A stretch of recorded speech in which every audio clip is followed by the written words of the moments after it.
Bienvenidos, es jueves 10 de octubre, aquí arranca España Directo. El crimen de Asunta nos deja un goteo constante de detalles escabrosos. El último, restos biológicos en la camiseta de la pequeña. ¿Y a quién pertenecen? ¿Son restos masculinos? Vamos a verlo. Hasta 66 muestras retiró la Guardia Civil del escenario del crimen. Restos biológicos que estaban tanto sobre el cuerpo de Asunta como alrededor de él.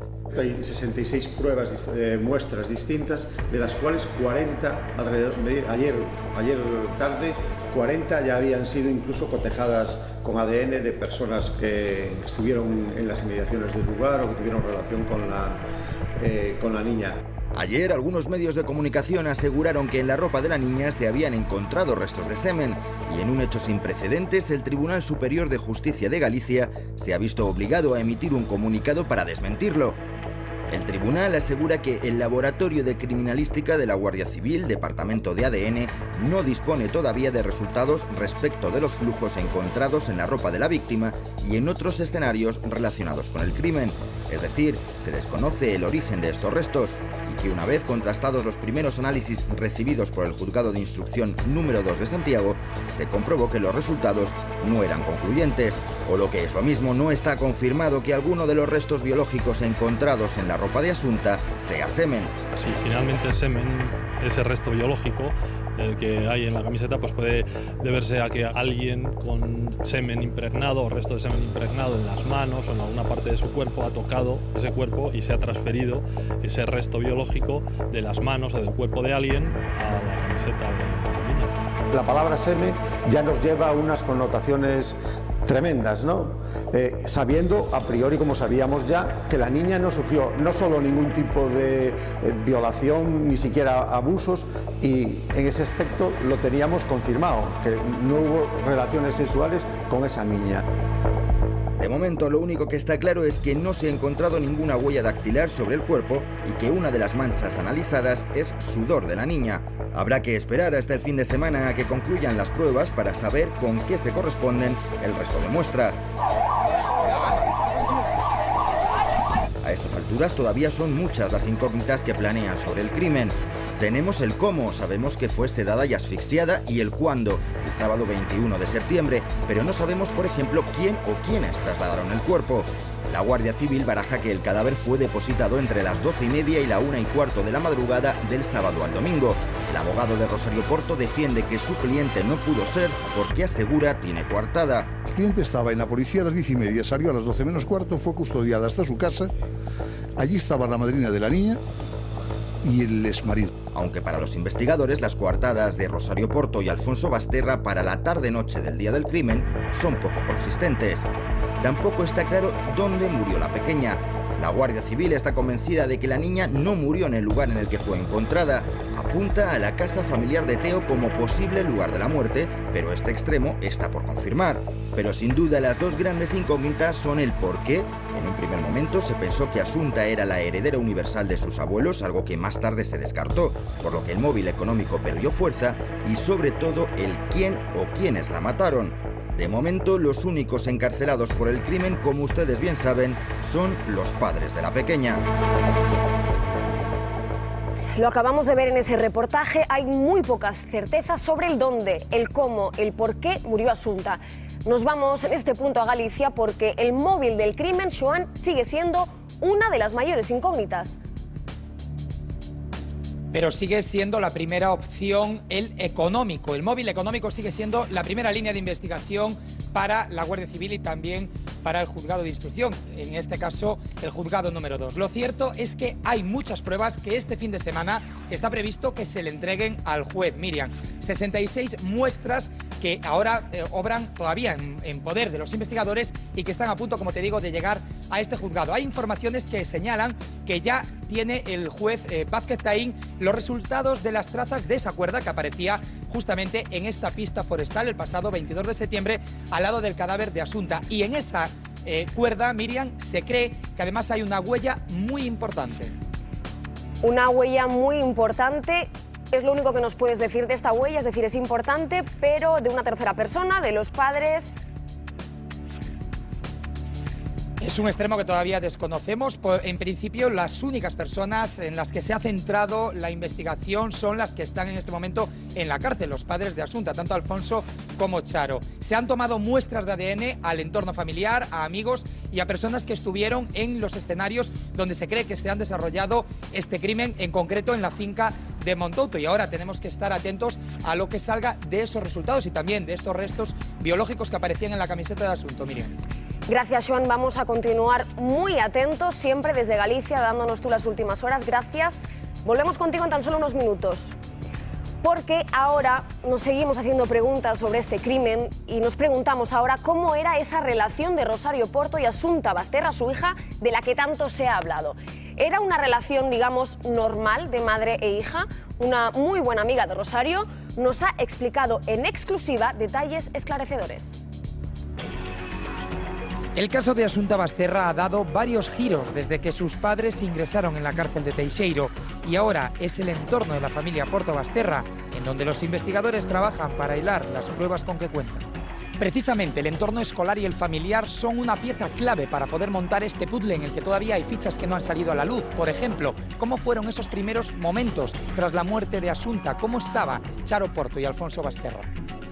Charo era muy nerviosa, Alfonso no. Alfonso siempre muy tranquilo y tal.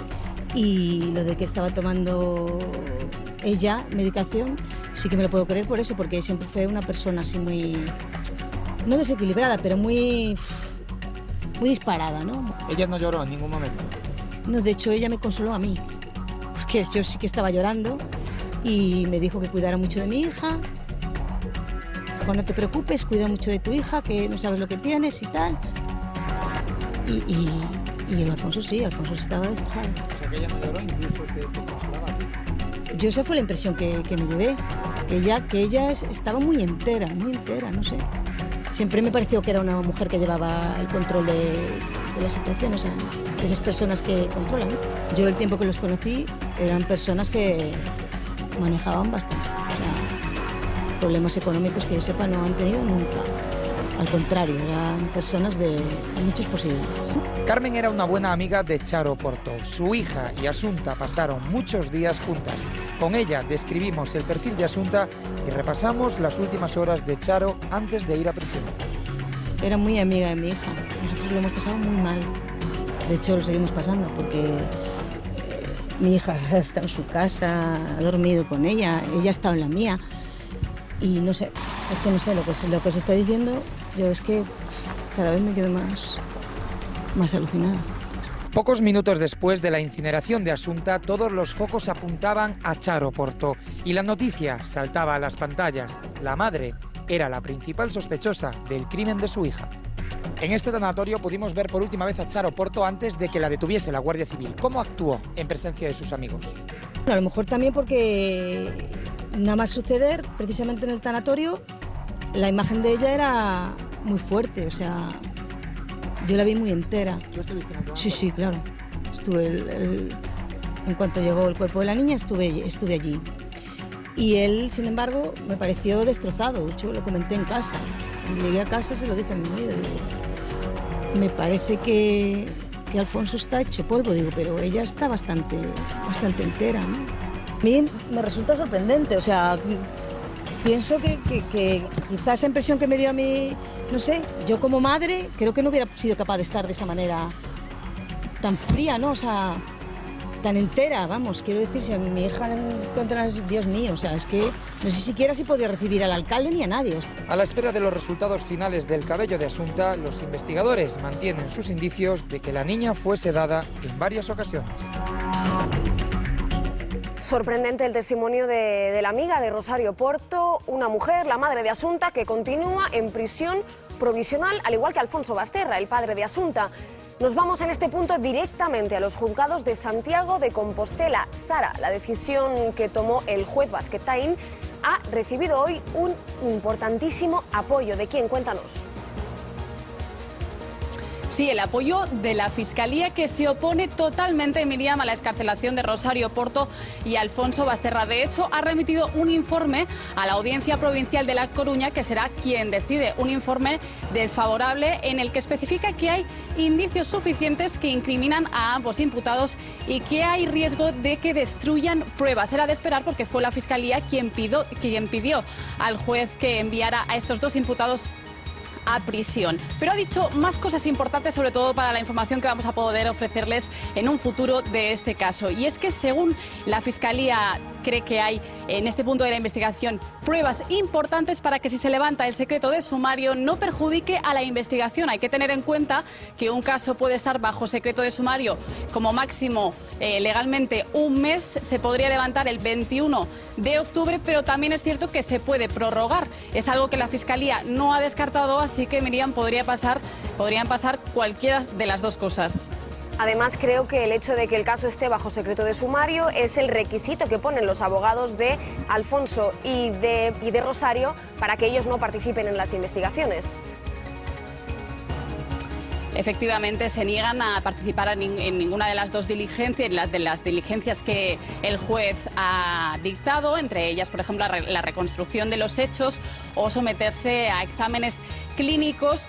Los recursos que han hecho los abogados, por cierto, esos recursos ya están los dos en la Audiencia Provincial de La Coruña. Hoy mismo ha llegado el de Alfonso Basterra, el de Rosario Porto llegó antes de ayer, así que en muy poquitos días podríamos saber si ambos imputados salen o no de la cárcel, porque hay 5 días hábiles para que la audiencia haga su resolución.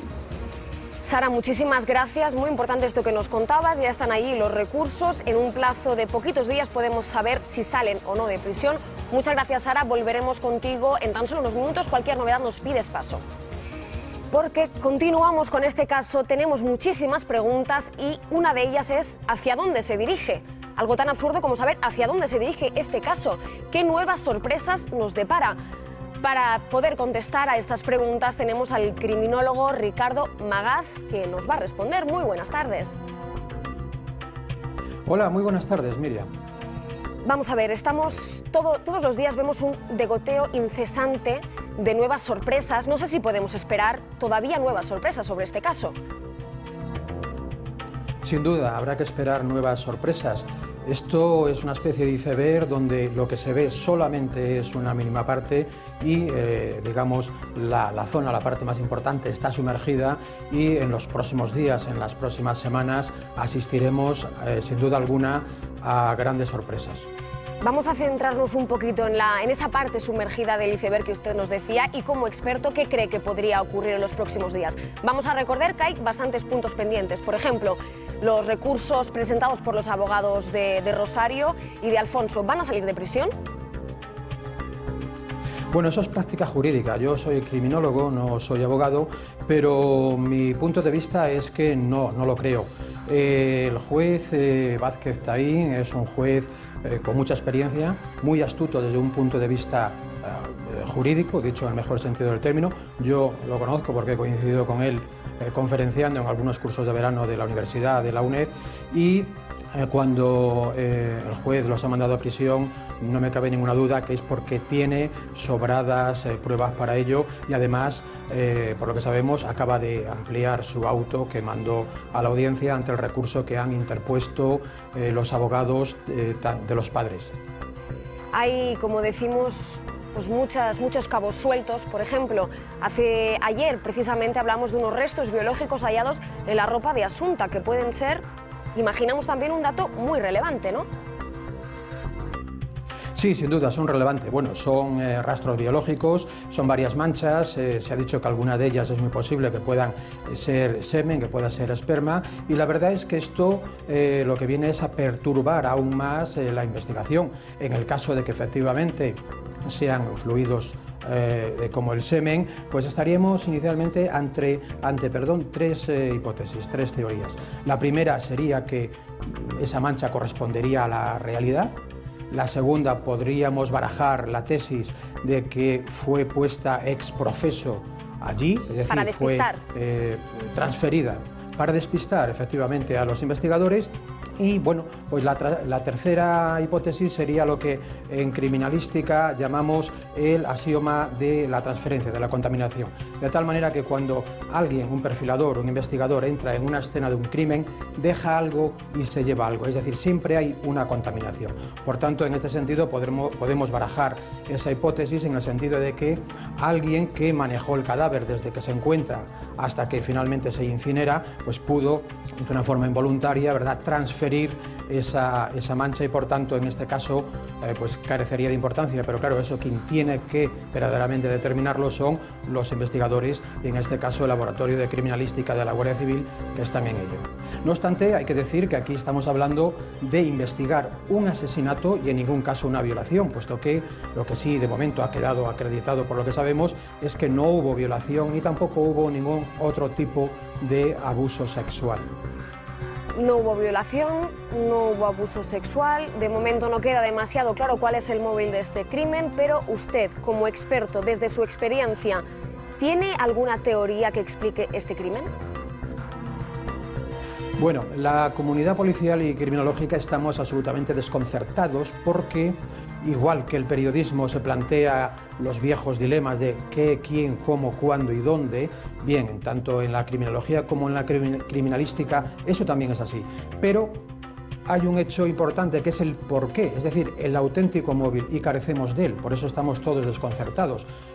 Una vez que se ha caído el móvil económico, solo queda hacer hipótesis, cábalas, tesis, barajar otras posibilidades que de momento ninguna ha cobrado fuerza. Por tanto, a día de hoy habría que ir contemplando pequeñas posibilidades, pero que todavía no las conocemos, puesto que, como muy bien ha dicho el Tribunal Superior de Justicia de Galicia, saliendo al paso de las especulaciones lógicas por otro lado, ¿verdad?, está todo todavía a su júdice, está decretado el secreto del sumario, por eso antes hablaba de que solo se ve una pequeña punta del iceberg y sin duda alguna en los próximos tiempos, en las próximas semanas, asistiremos a nuevas informaciones y sorpresivas informaciones.